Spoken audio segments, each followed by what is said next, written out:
दोस्तों, गजा के मरकज बराए इंसानी हुकूक यानी ह्यूमन राइट्स का जो सेंटर है गजा में, उसने पीर के रोज एक हंगामी अपील जारी की है। ये अपील है जिसके मुताबिक जिसमें यह मुतालबा किया गया है कि गजा की पट्टी में मुकीम लाखों बेघर फलस्तीनियों के लिए फौरी तौर पर पनाह, कंबल और गर्म लिबास मुहैया किया जाए। ऐसे तादाद लाखों लोग ऐसे हैं जिनके लिए ये फौरी जो है वो जरूरत है कि उन्हें कंबल मुहैया कराया जाए, उन्हें रहने के लिए शेल्टर मुहैया कराया जाए, और यहाँ तक कि उनके खुर्दनी अशिया के भी उनको बहुत सख्त दरकार है। और चूंकि काफ़ी जो मौसम की जो तब्दीली है वो इन्हें काफ़ी परेशान कर रही है, तो गजा के जो ह्यूमन राइट्स के जो सेंटर है उसने एक बार फिर आपको बता दें कि उसने पीर के रोज एक हंगामी अपील जारी की है। और इस अपील में यह दरख्वास्त की गई है, यह मुतालबा किया गया है कि गजा की पट्टी में मुकीम लाखों बेघर फलस्तीनियों के लिए फौरी तौर पर पनाह, कंबल और गर्म लिबास मुहैया किया जाए, जो फरसूदा खेमों में कसम पोरसी की जिंदगी गुजार रहे हैं। यानी उनकी जो दिनचर्या है, उनका जो रोजाना का जो मामूल है वो काफ़ी मुश्किलात भरा है, चूंकि जो उनके खेमे भी हैं, जो टेंट भी है, वो भी काफ़ी टेम्पररी है और उसमें जिंदगी गुजारना इवन बहुत ही ज्यादा मुश्किल है।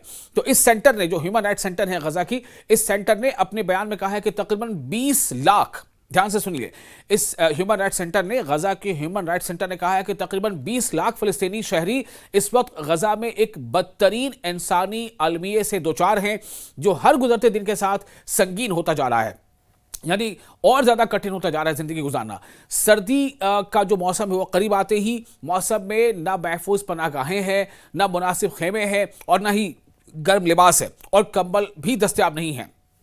एक तरफ आप देखें कि उनके घरों को मिसमार कर दिया गया, उनके जो वसाइल थे वो उन्हें तबाह कर दिया गया, और आए दिन जो सरहदी इलाके हैं उसमें से ये खबरें भी आ रही हैं कि किस तरह से कहीं पर जो आबादकार हैं, जो सेटलर्स हैं, वो फ़लस्तीनियों को परेशान कर रहे हैं। कहीं जो है इस्राइली ऑक्यूपेशन आर्मी है वो इन्वेस्टिगेशन और पूछताछ के नाम पर वो फ़लस्तीनियों को परेशान कर रही है, और उनमें से कई बार गिरफ्तारियों का भी अमल सामने आता है। और वहीं दूसरी तरफ अब जो मौसम का रुख बदल रहा है उसने भी फ़लस्तीनियों की ज़िंदगी को काफ़ी तबाह किया है।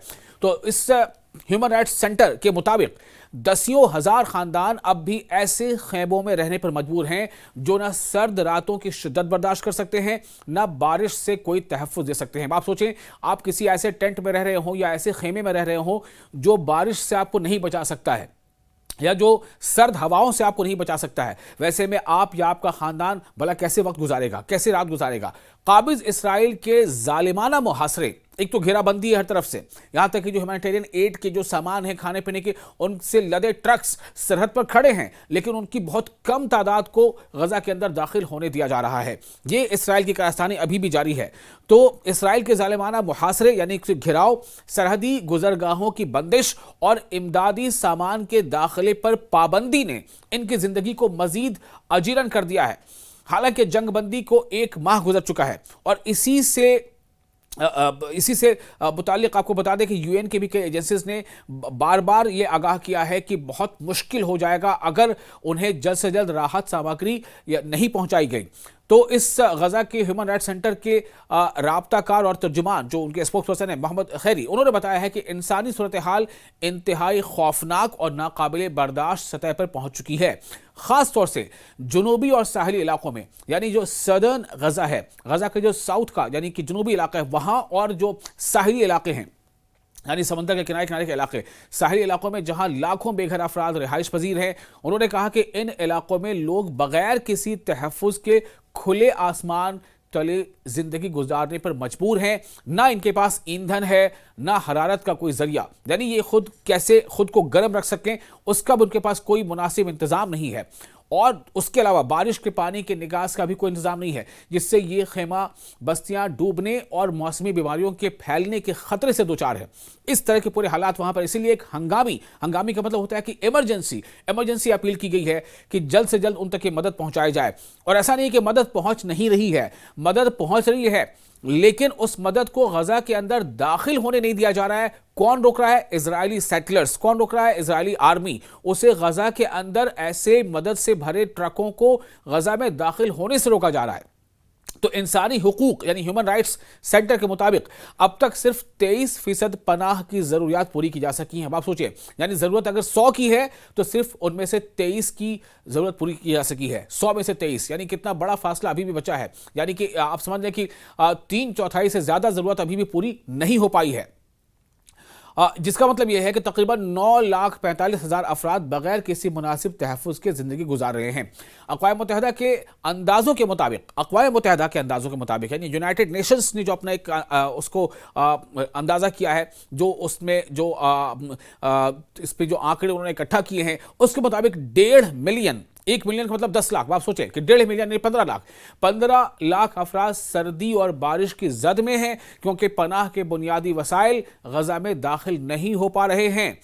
पनाह के बुनियादी वसाइल यानी कि कपड़े, टेंट, खाना पीना और जो जरूरी चीजें हैं वो उसे गजा में दाखिल ही नहीं होने दिया जा रहा है। ये देखिए आप इसराइल की हठधर्मी, मौजूदा 74% खेमे बोसीदा और रिहाइश के काबिल नहीं रहे हैं। इस सेंटर ने, इस ह्यूमन राइट्स सेंटर ने एक बेघर शहरी के हवाले से बताया है कि उनका बयान भी नकल किया है, जिसने साहिल गजा पर मौजूद अपने खेमे से कहा कि लोग मौसम सरमा के खौफ में जी रहे हैं।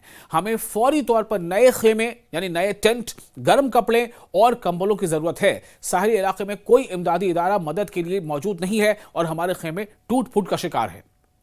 ये उन लोगों का कहना है जो खासतौर से जो जुनूबी जो गजा में रह रहे हैं और साथ साथ जो साहिल से सटे इलाके में रह रहे हैं, उनका ये कहना है। उन्होंने कहा कि ना हरारत के ज़राए हैं, ना खाने पीने का कोई इंतजाम है।